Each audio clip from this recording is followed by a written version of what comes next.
Welcome to Pop and Lock. I'm Landry Ayers. I don't know about you, but I am totally bugging because today we are going to party like it's 1995. Joining me today to discuss a movie we are all totally but crazy in love with, Clueless, our editor-in-chief at Reason, Katherine Mangu Ward. Howdy. And the OG, my ride or die. We tried to bar the doors, but she barged her way in anyway. Deputy Managing Editor at Reason, Natalie Dowzicky. I'm happy to be back. There are movies that scream the 1990s, movies we've done on the show before. Hackers is one. Oh my gosh, terrible. But exactly. But they do so in a cringe way. But Clueless, to me, screams it in the most endearing, beloved, heartwarming, nostalgic way. It comes off as a real distillation of this era in a way that is fun and bright and bubbly. What makes this movie so 90s in a way that has staying power without being cringe-inducing? So I asked us to talk about this movie on this podcast, and I want to kind of like set the stage for you because I think my answer has to include this information, which is that I went for like a ladies' weekend with a bunch of elder millennials or like exennials, right? Like a very specific age band. We were born between like 1978 and 1982, right? There was a rainy day on this weekend, so we said, "What are we going to watch? Let's watch Clueless." And all of us were psychologically destroyed by this rewatch. Absolutely destroyed. What we realized is that like a huge amount of the things that we believed about the world as teenage girls derived directly from this movie. That this movie was like a portrait of our psyches in 1996. And that it was not like your intro is interesting to me because it was not always a bright picture. There's actually a lot of the pathologies of the 90s and of 90s feminism are very much on display. And rewatching it, I think for the first time as an adult, it hit real different. So for me, actually, a lot of the takeaway was like, yes, iconic. Yes, like deeply, deeply embedded in my psyche and maybe an entire generation's psyche, but also like a fair amount of like poison in there, like some darkness as well. Sure. I think it's also different because I was watching it from a standpoint of like, wow, my high school was not like that, right? So like that's like it's like my high school experience is not like this. You mean Philadelphia wasn't exactly like Southern California? No. Also, like I thought like a lot of parts that are iconic about the movie to me that like have staying power now is like the soundtrack, the costumes. Like that's one of the most popular. The yellow getup is one of the most popular like Halloween costumes like to this day. 100%. We cannot talk about this movie without like really just giving the yellow plaid two-piece ensemble its due because that thing gets reinvented like every 5 years. Like it's always back. It's not just back now because we're having the 90s revival or whatever. Yeah, that and flare jeans. But I do think the iconic parts of the movie that have like helped it like cement itself as like a movie that has staying power are definitely like the other aspects of it. I mean, some of the script is just really, I think, is cringy. Like the parts that like she'll make offhanded comments about how like she couldn't drink the coffee because it stunts her growth. Like there was like comments like that. You're like, what the heck? Like no one thinks this. Well, I'm curious. I think it is cringe-inducing, and that poison that Katherine mentioned, I think, is really evident, and I would totally agree. I think it is aesthetically bright. It has, and obviously just based on the color palette and everything, it has that kind of vibrant, almost surreal quality to it. But I definitely agree. I can understand how there are these like amazing heights where it treats some of these characters in really creative and nuanced ways, while in others reverting to very odd, dated norms about gender and sexuality in general. So I think maybe that's a good place to start. with you two, especially Katherine, because you mentioned it. What were some of the things that leapt out at you that made you sort of second guess some of the concepts that you drew away from it, or sort of the norms or the mores of the time that now give you pause? Yeah, so I mean, it's an adaptation of Emma, right? And I'm a big Jane Austen fan, have definitely reread Emma and consumed other adaptations of Emma in the meantime since I last saw Clueless. And I think, the older you get as you're reading Emma, the more you realize that her kind of initial busybody, cheerful inclusiveness is in the end not a favor to the people around her, that it's like perfectly well-intentioned and that she's in many ways better than the other people in her social class who are just snobs. But she's still wrong. She's still wrong to try and make people, in this case, Ty in the Clueless context, to try and make people something that they're not and to convince them to want something that they maybe can't have. And that is like a very, very interesting message in the year of our Lord 2022. Because that's still a very, that's like actually still a really tough debate. Like this is what our affirmative action debates are about in some ways. This is what our debates about worker retraining are about. This is what our debates about who should go to college are about.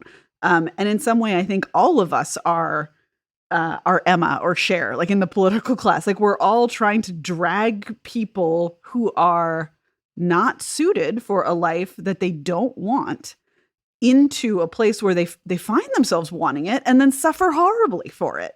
And there's a happy, spoiler alert, I guess, there's a happy ending, for Ty in Clueless, but in real life there isn't always a happy ending, and people really suffer from this particular kind of do-goodery, well-intentioned elitism that Cher/Emma displays. I don't think I understood that when I saw this movie initially. I was like, oh, it's a makeover sequence. Who doesn't love a makeover sequence, and to this day, I will stand by the glorious power of the makeover sequence, but it's a lesson about letting people be who they are, including letting people of different social classes be who they are. And I mean, even as I'm talking, I'm like, I'm not sure I'm allowed to say this. And I think that's interesting, right? Like this movie let itself say this partially unselfconsciously because the 90s wasn't so sensitive about these types of debates, but also because it's true to the source material. And that's what the source material leads us to. Yeah, I also think that like a lot of the more like problematic lines, especially like reading it now, is like the role a woman plays in like her relationship with like a man. So like when you go through that whole sequence when Cher is waiting for I'm blanking on his name, to come over, and she's like getting she's like her friend's like helping her do her makeup, and she has like powder, like red powder all over her face, and then she's like in the dialogue in the back, like in the narration that Cher is doing, she's like, and you always have to have something baking while like a man is over, and then like there's like the classic scene where she realizes whatever she's baking is burning. But that like when I watched that, I've seen this movie like 800 times, but when I watched it more recently, I thought of like, wow, that just screams like 1950s housewife, which I don't think that was something that the 90s. I mean, yeah, I thought like the whole culture was completely different than that. So that part was like a little bit confusing. And that was also like speaking to like, I feel like speaking to more of like the elitism aspect than anything else. Also because the parents in this movie, like the dad is like an absentee lawyer. That kind of reminded me of like the 80s parent vibe of, something that they sort of lampoon in Stranger Things, where it's like, because everyone is out and working all of the time, the parents are never there to like monitor these kind of latchkey kids who are always out and about doing their own thing. And even when they're older and they can have more freedom and stuff, that there's never the lack of authority in any context, both parental and within the school, that is just chaos. Like you mentioned before, is clearly evident. But there's also this weird kind of it was at the time and is in the movie as well. There's this weird 1950s nostalgic quality, mostly aesthetic, but I mean, it might come through in some of those gender norms, sort of like seeping up from the bottom. But with like Christian, his character with his big high-waisted pants, and he's reading Burroughs, and he drives that old vintage car. The classic exchange when they go out for the date, when Cher and Christian go out for the date, and he says, "Do you like Billie Holiday?" And Cher says, "I love him." I also a moment for Paul Rudd. That man never ages. Like, oh my God. It is absolutely wild. Crazy. Yeah, I mean, that was as I'm watching the movie with my gals, like that was the first and most, like, all of us just like screaming. What do the kids say? Screaming, crying, throwing up, right? Like, just like Paul Rudd appears on the screen and we're just like, what's happening? And there's, I think that the movie really deserves props for like how well it handles source material that doesn't map neatly onto modern mores, right? Like, she in the end, Cher ends up with essentially her stepbrother. Similarly in Emma, like it's the man who was there all along, who sort of shaped her as a person. That would have been like less problematic, I think, in Austen's time, but they actually sort of managed to handle it with a like complicated LA in the 90s style, like, they're not really related and it's okay and whatever. But I think there's been some discourse around the age difference stuff these days. And she is meant to be very young. But she's also, as in Emma, meant to have assumed some of the roles of basically like the woman of the house, right? Her mother is dead. And her father is like well-intentioned, but as you say, like somewhat absentee. The absenteeism is not painted as a problem in this movie because it wasn't perceived as a problem in 1995 or 1996. Like, it was just like, yeah, your parents are busy. Like, I don't know. Where are they? Who knows? I will say on rewatch, the dad makes no mistakes. Real talk. No, he's a great dad. He is a great dad. And I did not know that when I watched it the first time. And this is actually, it's similar to the dad, again, in Emma, who comes through in the clutch, right? Like the key scene between Emma and her father. And also this recurs in Austen, right? Like there's also a key scene between Lizzie Bennet and her father, where the fathers basically say, listen, I know the rules, but you should do what will make you happy, right? Like there's like some version of that speech in Austen that recurs, and the sort of father figure, but he actually does everything right. I mean, I guess you could quibble with the one of the iconic lines about when she gets her report card, and she says, well, some teachers were trying to lowball me, Daddy, and I know how you say never accept a first offer, so I figure these grades are just a jumping off point to start negotiations.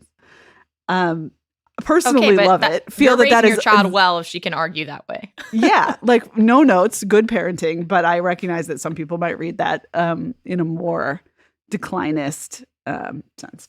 Oh, I'm sure a lot of people would disapprove of a lot of I'm always curious, and I like to imagine the question and just the thought experiment of like, could you make this movie today? How would it be different? How would it be the same? And a character like Cher, I feel like it would be hard without some sort of adjustment for her to be as likable to audiences today, because she is just so unapologetically upper class, and it makes no apologies for the things that she has been born into, and in some sense, I think for people who don't really examine the movie, and it gets a lot of grief for this, is that people call her ditzy or something like that, and I think that isn't quite the term that I would use for it. I really think they do a good job of saying clueless or maybe naive, because Cher is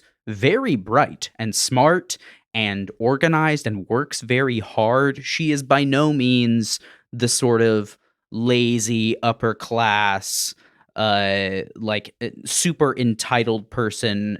While she might be half of some of those things, she does have a lot of really, really strong qualities and tries to act virtuously and has the best intentions. But she isn't necessarily just someone that we would sort of get on the screen now and a lot of people would scoff at and be like, oh, I can't empathize with a person like this at all. She has a kind of, what you were talking about it earlier, Katherine, with this sort of trying to pull people into positions that they may not want to be in or be suited for. It has a kind of Leslie Knope attitude to it, where she's like, I have all of these great intentions and ideas, but not everybody wants to follow them. And in the end, I think even by the end of Parks and Rec, you see that both her town and the people that she's close friends with don't need to all work in government and sort of strive in the same ways that she wants to strive. Really, when they split up and each go their separate ways and pursue the things that they want to do, they all end up exponentially happier and more fulfilled. Full disclosure, obviously I'm an Emma. Like, obviously I'm a Cher. Like, I'm absolutely exactly this character. So I have a lot of empathy for her, of like, I really do think I know best for lots of people lots of the time. And like, one of the sources of my libertarianism is I know intellectually that that's wrong, right? Like I have There's these, an internal like, struggle. I have these like authoritarian tendencies, which is why I am a libertarian. And I think, those on the interpersonal level are just like a charming quirk. And on the political level are like a sinister, cause for all of our problems. But the impulse manifests itself also in extremely positive ways, like her fantastic debate class speech about immigration, which is just frankly like, again, I think it's funny because the teachers are quite caricatured in this movie, right? They're exasperated by their ridiculous student bodies. They are not, however, angry or burnt out, right? Like they're just kind of like bemused. And I think that is sort of interesting, but they are also absolutely not interested in doing what I think like 21st century teachers would do, which is like they would hear this speech that she gives and say like, yes, actually, that was great. Let me like nurture and feed what is special in you. They are just like, that was not the assignment. What the hell, man? Yeah. But the fact that she calls them Haitians is incredible. But it's a speech about immigration. And she says, she says, it's like when I had this garden party for my father's birthday, right? And I said RSVP because it was a sit-down dinner, but people that came like did not RSVP. So I was totally bugging. I had to haul ass to the kitchen, redistribute the food, squish in extra place settings. But at the end of the day, it was like the more the merrier. In conclusion, may I remind you, it does not say RSVP on the Statue of Liberty. Girl, yes. Yes. 100% yes. What a cheers to that. As a former high school speech and debate competitor, former high school and college speech and debate competitor, there was a part of me that was like, Landry, I'm so surprised to learn I that. know, right? It's shocking when you meet me. There's a part of you that both it like clenches every muscle in your body because you're like, you spoke for like 20 seconds. But then also you're like, but she was the most succinct. She had evidence. She had like claims and a bit of a warrant. Like I thought it very much, I felt conflicted. Honestly, but I also good. was like, open borders queen. I support her. Yes. I also, the teacher's reaction was just like, are you, what? Like, are you kidding? But like, I kind of appreciated that. Like Katherine was saying, was like the teachers, they're like a little bit like, well, we're stuck in this situation because we have this student body, and this is how it's gonna go from here on. And I think it's interesting. I saw Landry put this in the notes, but to me, when I think of like a movie set in like a high school drama, I think of Mean Girls, because that was like the iconic high school like cliquey drama movie when I was younger. And when you juxtapose that Mean Girls with this movie, they have like some similar like trends, but obviously the movies are very different. Like the whole trend of like trying to change someone to make them like they like when you think you know what's best for them, like that's what they do to Lindsay Lohan's character in Mean Girls. Like they change her completely, and now Lindsay Lohan's character like buys into it, and goes the whole we on Wednesdays we wear pink. But I think those two movies kind of show a little bit like um different sides of what was going on culturally at the time they were released. Like Mean Girls was in like 2005, I think. 2004. 2004. And I think that was much more like they really leaned. Of course, Landry knows that date. I Well, Googled actually- it. I Googled it beforehand. I watched it on a plane to Disney World in the 6th grade. It was the first time I was on a plane. It's a core memory. Leave me alone. It's a core memory. So I think, but that movie seemed like incredibly negative, right? Like, and the whole, I mean, it's called Mean Girls, so it's like all about cliquey, all about who thinks Regina George hurt them the most, and that movie has like a completely different vibe than Clueless. Like Clueless seems more like optimistic, even though there are like some cringy moments. Mean Girls, I never walked away from seeming like thinking that it was optimistic. And then when I was like thinking about more of like the high school movies I've seen that reminded me of Clueless, I also thought of Princess Diaries, which sounds weird, but like that's also like there was like that weird high school. There's lots of weird high school moments. They go to like a small private high school in somewhere in California because they're near the beach. But again, that has that same like vibe of trying to change someone to make them into like what you think is best for them. And like, I know I'm a Princess Diaries stan. That movie came out in 2001. Landry, you can check it.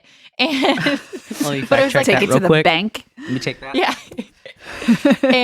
But like Checks again, out. like that's another interesting portrayal of like, the high school scene. That movie is also just like a little heartwarming because like every girl wanted to be a princess at that age, whatever.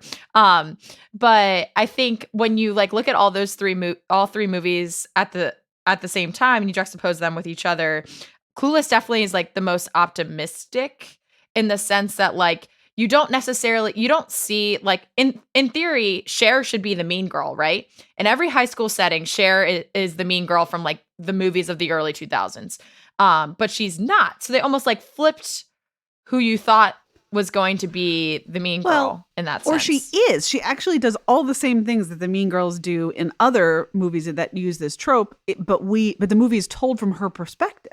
And so we have this empathy for her, right? And I think to me, the other film that's like, if you're going to kind of put it on a spectrum, is Legally Blonde, right? And so that's, but Classic. that one is like where the person being made over is making over herself, right? And so that there's like the sort of three different variants here of like the Mean Girls makeover, the Clueless makeover, and the Legally Blonde makeover, which hit different again on the kind of feminism spectrum, as well as on the, I don't know, just the kind of where they're sitting in their cultural moments. And I think, the idea that there was discourse at the time around whether Alicia Silverstone was fat, right? Like that was a thing. Like looking at her in her like cute little unitard in this movie, it like breaks my heart that was a conversation. And they have her saying lines like, "Oh no, I had 2 mochachinos this morning and I feel like a heifer." Like they just like put those words in the mouths of 15 and 16-year-old girls who are watching this movie with no thought at all about like what. And I think it's because it didn't originate in that movie. It was just in the culture. And this was the period where kind of heroin chic is coming in, and there's like a very particular aesthetic, which, Alicia Silverstone is in many ways the kind of like sunny California counterpart to that look. She suffers later, I think, for that in her career. But it's also, there's just lots of casual interlady, interlady warfare. The line about someone being a Monet, and then Ty says, "What's a Monet?" And she says, "It's like a painting. See, from far away it's okay, but up close it's a big old mess." Ooh. What? Rude. What? Oh. Yeah. Yeah, it's weird. Like there's the lineage that we're talking about of like other films that exist on this spectrum. Like I thought of Mean Girls also, Natalie, because at one point Paramount, in the midst of like looking at all these films they owned, they wanted to release like CD-ROM games, and they were like, "We're gonna do Pretty in Pink, Clueless, and Mean Girls." And I saw the connection between the latter two, but the Pretty in Pink one was much more tenuous. And I was thinking of other things that exist within this network of movies and influences. And I can see how we get to Mean Girls from Clueless, but I think it takes, especially because not only is it really similar, they crib like exact moments and lines. Like Katherine was saying, the perspective of Cher is what we take instead of Regina George in Mean Girls, where they do the makeover, and they try and make this girl into something that she, isn't, and then that new girl takes the place of the one who did the makeover, which happens to Ty after she is almost thrown over the railing of a shopping mall, and everyone suddenly flocks to her, and she becomes the center of attention for a brief moment in time. But the movies that sort of exist in the Clueless line are like Clueless and Legally Blonde, exactly. But how do what came in and intersected with those to make Mean Girls? And to me, it's Heathers and Jawbreaker, which are both really, really interesting, much, much more dark, sort of biting dark comedies about this idea of the high school girl and all of the tumult that goes on in her life. And then when those two films come together, we get the Mean Girls thing that wraps them up together and isn't quite as hard-edged, but is not nearly as sunny and encouraging by the end, but it still has that kind of like everybody gets a little bit better at the end, even though Regina George gets hit by a bus. I was just gonna say Regina George gets hit by a bus. Yeah, but she gets better. She doesn't die.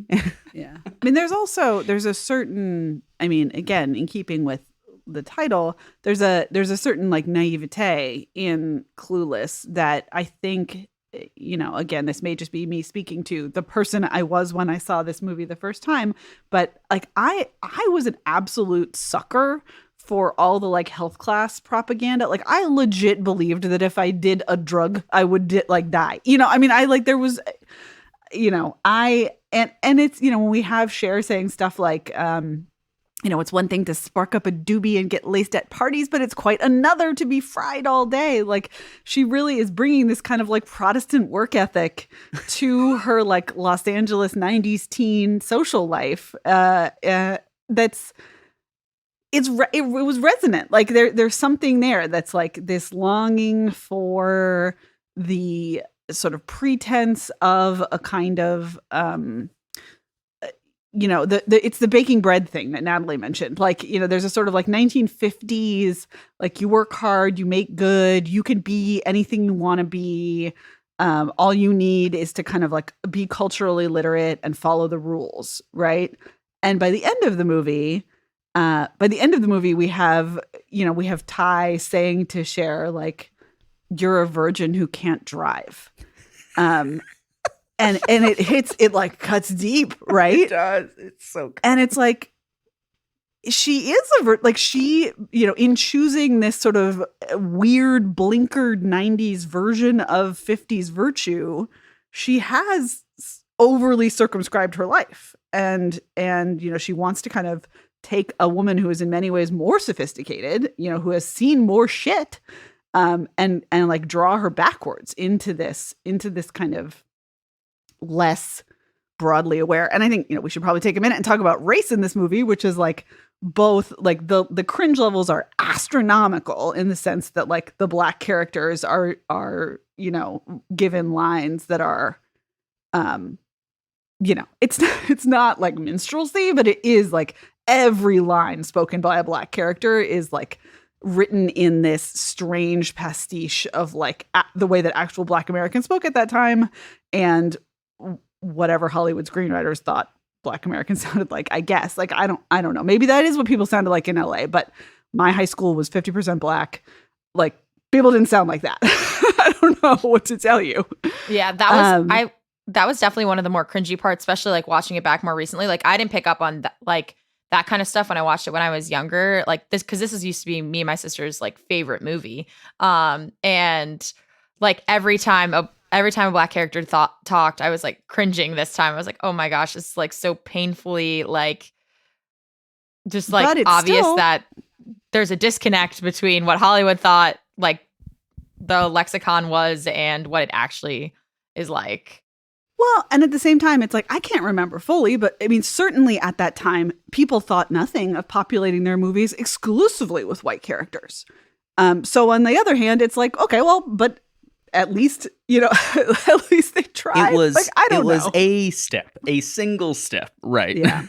Especially, and I will say, you have to give the movie credit for like, it passes the Bechdel test with the flyingest of colors, but it also passes like the characters whose experience is outside of that of our, admittedly attractive white female main character, like they have their own lives, they have their own conversations, they interact about things that are not just our main character.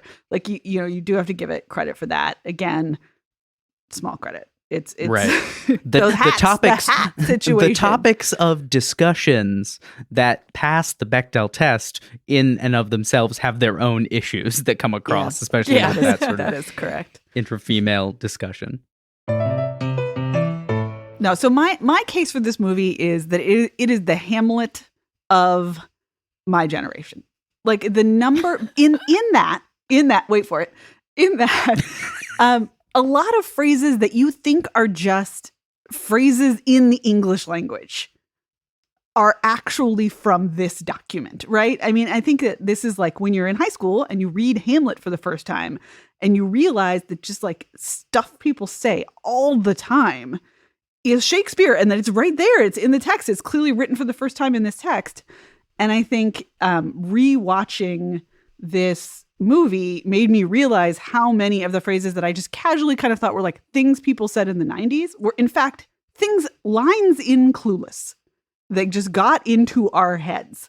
I mean, the as if is like the most classic of the lines, but the like rolling with the homies, the totally buggin', the like there's just like so many turns of phrase and lines in this movie. I mean, and also like that when they're in the line for tennis and she says like, my doctor says I can't do anything where balls fly at my nose. And someone says like, well, there goes your social life. Like every line in this movie, when they open their mouths to say it, I was like, oh, I remember that line too.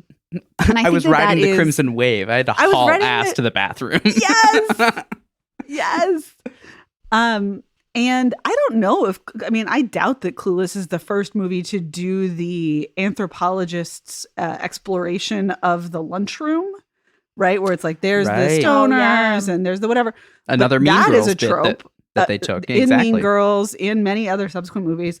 I doubt that it was invented in Clueless, but it certainly reaches its like initial, like it reaches its peak form in Clueless.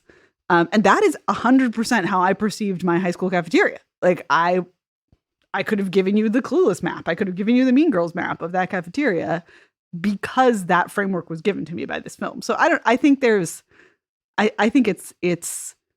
for its all of its cringe, for all of its flaws. I do think that, the number of things that it just incepted into the brains of like elder millennials is kind of actually astounding. Well, I was thinking about this when I was rewatching it. Do you think the people that watch anyone younger than us that watches Clueless now, like we're all rewatching it because it had like it's a core memory for Landry, like it all had like pivotal moments in our lives. Like me and my sister loved watching it, but like the high school age and older kids that watch it now, well, one, are they even watching it? Like, is it something that's on their radar, or like do they watch it now and laugh and are like, haha, mom, that's like how your high school was? You know what I mean? Like. I don't know if it's cherished anymore. I think it might be like Hamlet in that watching it is irrelevant. Like you don't have to consume the original document. Right. Like we're living in the world that Clueless made, man. That's an overstatement. But like, I mean, only slightly. But the fact that, right, like I think many people who are in high school today would recognize the yellow plaid skirt that we started out with, right? And they might even be able to source it to one of those 90s movies, right? Like I maybe they don't know it's Clueless, but maybe they would go, oh yeah, era. I've seen that GIF or like I know that meme, but they would have no idea its source. It's like totally divorced from the source. But this is, I suppose this is like maybe too big a question to take on, but like what is a better legacy? That like some list of movie nerds thinks that you made a great film, or that you incepted a bunch of stuff into the culture that lives beyond even the awareness of the movie. Well, there's also there's a Broadway play now too, right? There's a Broadway play. They did a musical. Although yes, I think like Broadway nostalgia musicals are like, if anything, it's like, when the New York Times does a trend piece, like if Broadway has made a nostalgia musical about it, like it's over for sure. Yeah, the shark has clearly been jumped over. Just leaping over the shark. Well, they did that for Mean Girls and Legally Blonde. They did it actually. Yeah, my point stands. Yeah, I feel like thank you for the. I will say the Mean Girls musical, not terrible. Legally Blonde, a big hit. I can't say I've listened to it too much, but I mean, people love it. They still love the musical, which I was not expecting. I was thinking people would scoff at it and be like, "This is a cash grab," but no, they eat it up. They eat it up. Can we talk about one last element in this movie, which is the centrality of the driving test, right? So this is a thing. Okay. Yeah. This is a thing that, like, I do think is like a huge cultural change, right? Like if you're a teenager now watching this movie, I'm not sure that you understand the crushing. I mean, I would say like you're a virgin that can't drive, like the crushing feeling of failing a driving test in the year 1995.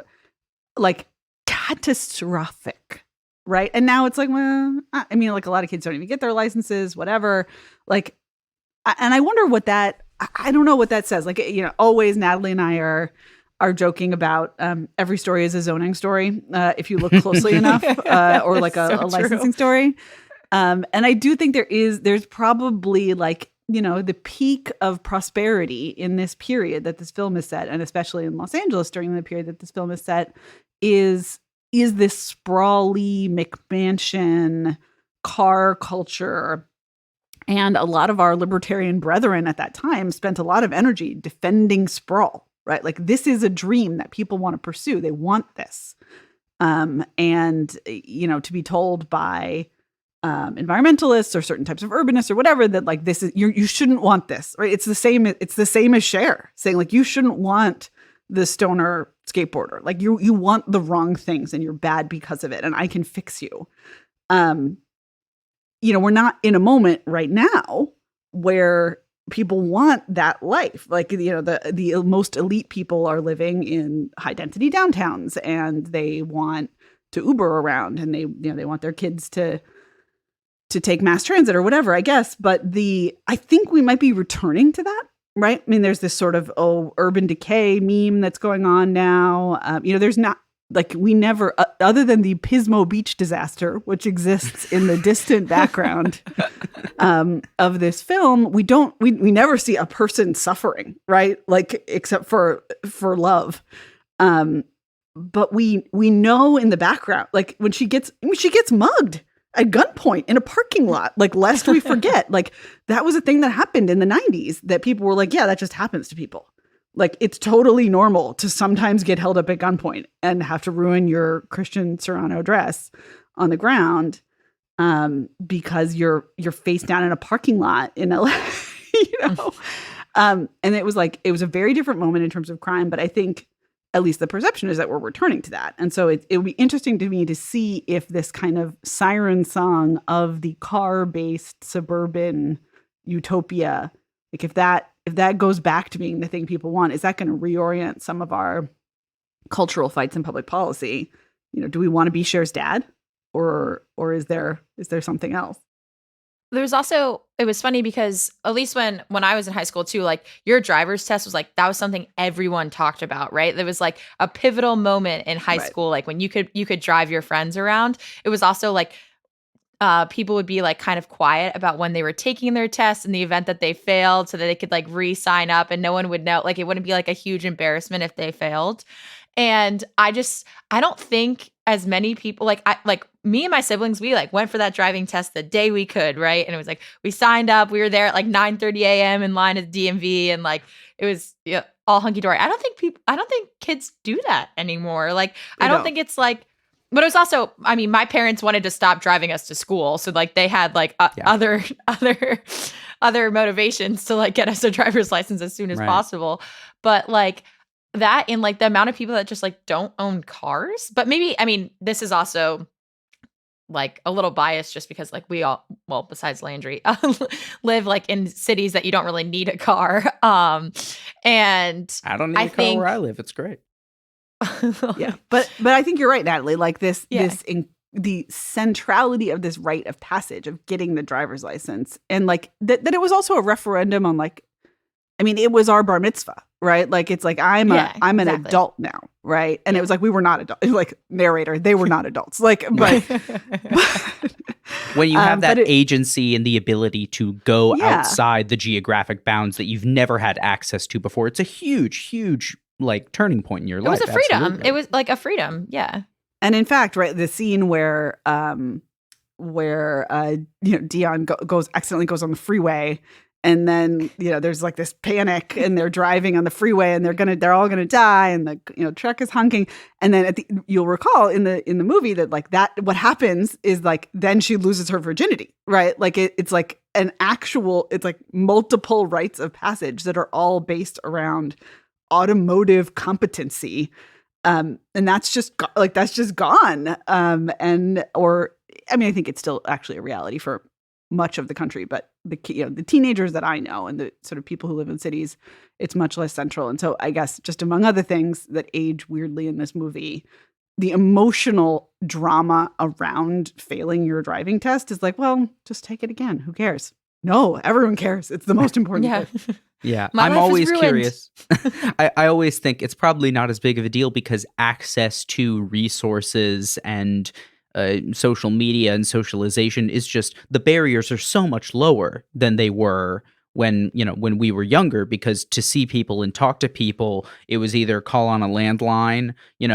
I was at the age where kids younger and younger were starting to get cell phones, so there were plenty of people that still didn't have access to them at a certain point, while others were. And even just a few years before that, it was still very common for people to not have cell phones. So to go socialize with people and also to gain information, whether it's to go to the movies or go to the record store or anything like that, meant going somewhere else. And in a car-dominated culture, there were only so many ways that you could do that. And today, it's exponentially easier to log on to Spotify and listen to, the entire, catalog history of the world, or watch something on one of the 50 million streaming services that we have, all while messaging people, all at once, and carrying out, 15 different flirty text message threads with all of the different boys and girls that people are,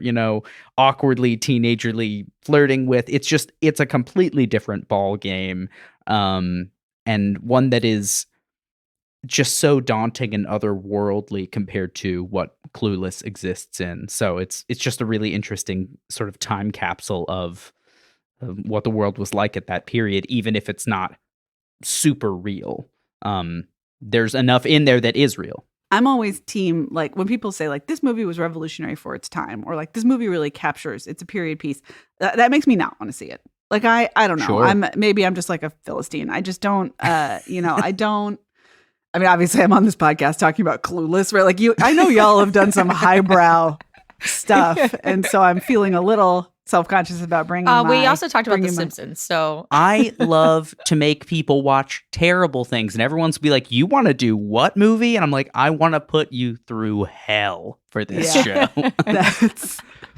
But this is a delight and short. This was a treat. Oh God! Remember when movies were short? It went down easy. It went down easy, but it was kind of nutritious in the end. Absolutely. Thanks for listening. As always, the best way to keep in touch with us and get more Pop and Lock content is to follow us on Twitter. You can find us at the handle @PopandLockPod. That's Pop, the letter N, Lock with an E, like the philosopher, Pod.